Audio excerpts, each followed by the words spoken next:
आज हम जानेंगे जैन धर्म के आधार पर मृत्यु के समय का आध्यात्मिक वसीयतनामा, जिसमें एक श्रावक या श्राविका भगवान को साक्षी मानकर ये प्रार्थना करती है कि हे भगवान, मेरे पूर्व पुण्योदय और गत जन्मों के पुरुषार्थ से मुझे मनुष्य जन्म मिला।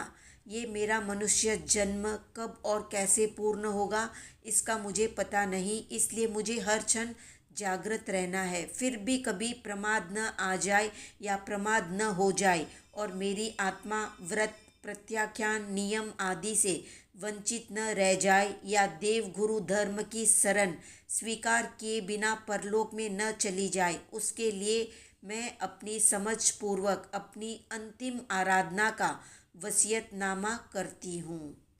मेरी मृत्यु यदि कहीं दूसरी जगह हो जाए तो इस क्षण भंगुर, अनित्य, असूचिमय, नश्वर शरीर को इधर उधर न ले जाकर वहीं पर उसका क्रियाक्रम कर दिया जाए।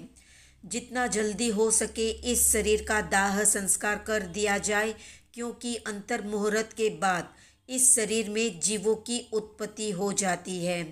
मेरे शव को या शरीर को न तो नहलाया जाए न ही नए वस्त्र पहनाए जाए।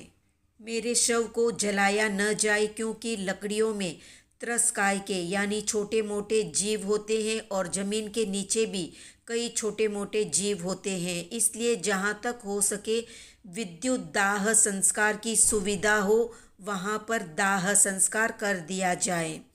मेरी आंखें या शरीर का अन्य कोई अंग किसी के काम आए तो उसे दान में दे दिया जाए।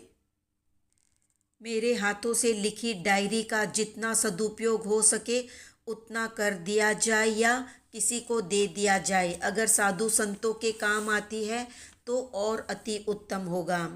मेरे मरने के बाद रोना धोना, शोक आदि कुछ भी नहीं किया जाए। किसी प्रकार का आरंभ समारंभ नहीं किया जाए। मेरे नाम से जो भी चल अचल संपत्ति है उस संपत्ति का भी जितना सदुपयोग हो सके उतना किया जाए, लेकिन आपस में वैर या मन मुटाव बढ़े ऐसा कार्य भूलकर भी नहीं किया जाए।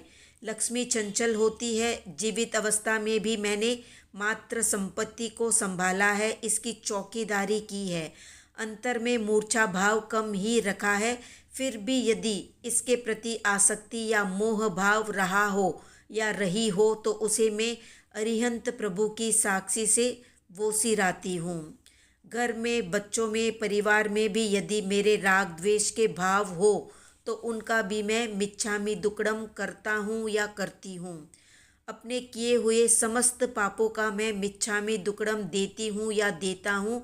वैसे तो मैंने अपने पापों की आलोचना की है, लिखकर भी कही है, फिर भी छद्मस्त अवस्था के कारण जिन जिन पापों की आलोचना नहीं की हो उनके लिए भी प्रभु साक्षी से बारंबार अंतर हृदय से मिच्छामि दुक्कडम देती हूँ या देता हूँ, उसका पाप मुझे न लगे। मरण के अंतिम समय में मैं अपने इस शरीर को वो सिराती हूँ। अरिहंत, सिद्ध, साधु और केवली प्ररूपित धर्म की शरण मुझे स्वीकार हो। अंतिम समय में मैं चारों आहार पानी का त्याग करती हूँ, सभी आश्रव का त्याग करती हूँ, स्त्री, पुत्र, परिवार, धन संपत्ति आदि सभी का त्याग करती हूँ। श्रावक के 3 मनोरथ का और 12 व्रत का चिंतन करते हुए प्रभु स्मरण करते करते मेरे प्राण निकले। अंतिम समय में साधना आराधना में लीन बनकर संतारा संलेखना करके इस देह से मुक्त बनूं, ऐसी मेरी भावना है जो सफल होवे। मेरी मृत्यु के बाद अगर कोई रोएगा, आर्त ध्यान करेगा, पानी गिराएगा या घर में पड़े सामान का दुरुपयोग करेगा तो उसका पाप मुझे न लगे। मैं उन सबको वो सिराती हूँ।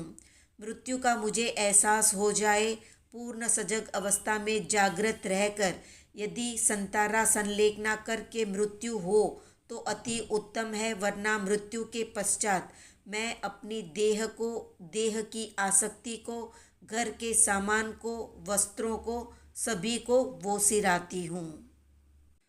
हे भगवान, आपके समक्ष मैं अनंत भवों में किए हुए पापों की, इस भव में किए हुए पापों की आलोचना करके क्षमा मांगती हूँ या मांगता हूँ, उनकी गर्हा करती हूँ, उन्हें वो सिराती हूँ। सभी पापों का मिच्छामि दुक्कडम देती हूँ और भविष्य में मुझसे पाप न हो ऐसी आपसे प्रार्थना करती हूँ।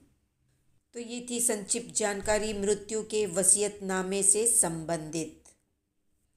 तो कितने लोग ऐसा वसीयतनामा लिखना चाहेंगे, कमेंट में बताएं।